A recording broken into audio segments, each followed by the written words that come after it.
Assalamualaikum warahmatullahi wabarakatuh. Di sini kelompok 6 akan membahas bab 6 yaitu akuntansi dan nilai waktu uang. Sebelum kita memasuki materi, alangkah baiknya kita kenalan terlebih dahulu. Kelompok 6 yang pertama Herlinda Amelia dengan NPM akhir 045, kemudian Dea Ananda Rehatu Zakia dengan NPM akhir 046, kemudian Sabila Ulkia Zamiatul Nafiah dengan NPM akhir 082, dan yang terakhir yaitu Naila Himmatul Haq dengan NPM akhir 179. Pada slide ini, kita akan membahas tentang konsep nilai waktu uang atau time value of money. Nilai waktu uang adalah konsep yang menjelaskan bahwa uang yang diterima saat ini memiliki nilai yang lebih tinggi dibandingkan jumlah uang yang sama di masa depan. Hal ini karena uang yang dimiliki sekarang dapat diinvestasikan dan menghasilkan bunga atau keuntungan. Oleh karena itu, faktor waktu menjadi sangat penting dalam penilaian nilai uang, terutama dalam pengambilan keputusan keuangan. Untuk memahami perhitungan dalam konsep nilai waktu uang, terdapat beberapa elemen utama yang perlu diperhatikan. Yang pertama adalah present value atau PV, yaitu nilai uang pada saat ini. Kedua, future value atau FV, yaitu nilai uang yang akan diterima di masa depan.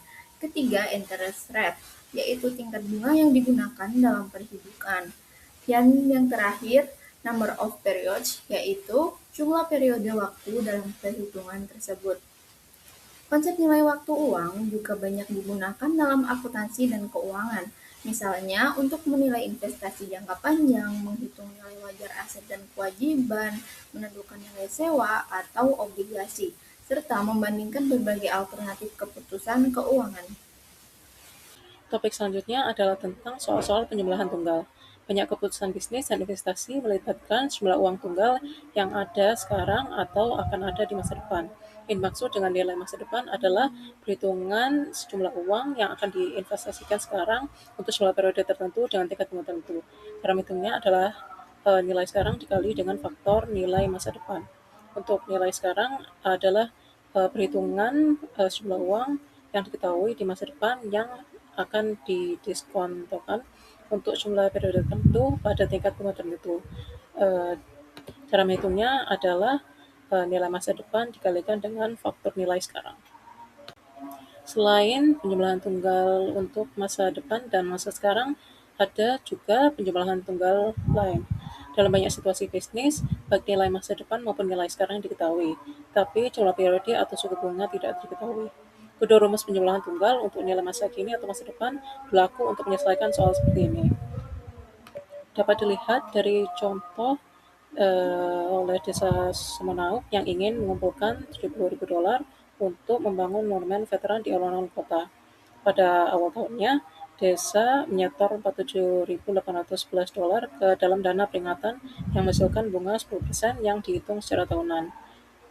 Nah, angka yang tidak diketahui adalah suku bunga. Bisa dilihat pada gambar di kanan cara-cara penyelesaian menurut kedua rumus penjumlahan tunggal. Lalu selanjutnya saya akan membahas mengenai anuitas atau nilai masa depan yang dibagi menjadi dua. Yang pertama ada nilai masa depan anuitas biasa atau ordinary annuity. Jadi pada anuitas biasa ini pembayaran itu dilakukan di akhir setiap periode, yang dimana anuitas adalah pembayaran atau penerimaan uang dengan jumlah yang sama dan dilakukan secara berkala serta dikenakan bunga majemuk di setiap periodenya. Lalu nilai masa depan dari anuitas adalah total seluruh pembayaran yang telah dilakukan ditambah dengan bunga majemuk yang diperoleh sampai periode terakhir. Lalu untuk menghitungnya itu digunakan rumus future value of an ordinary annuity yang telah dicantumkan di PPT, yang dimana R adalah jumlah pembayaran setiap periode, sedangkan future value faktor ordinary annuity ini adalah faktor nilai masa depan anuitas biasa untuk N periode dengan tingkat bunga I. Lalu yang kedua ada nilai masa depan anuitas jatuh tempo atau annuity due. Pada annuity due ini pembayaran dilakukan di awal setiap periode.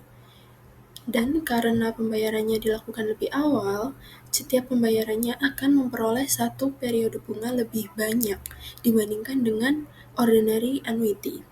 Akibatnya di sini, walaupun jumlah pembayarannya itu sama, nilai masa depan pada annuity due ini akan lebih besar karena uangnya itu memiliki waktu lebih lama untuk berkembang dan untuk mengumpulkan bunga. Selanjutnya yaitu anuitas nilai sekarang. Anuitas nilai sekarang dibagi menjadi dua. Yang pertama yaitu nilai sekarang dan anuitas biasa.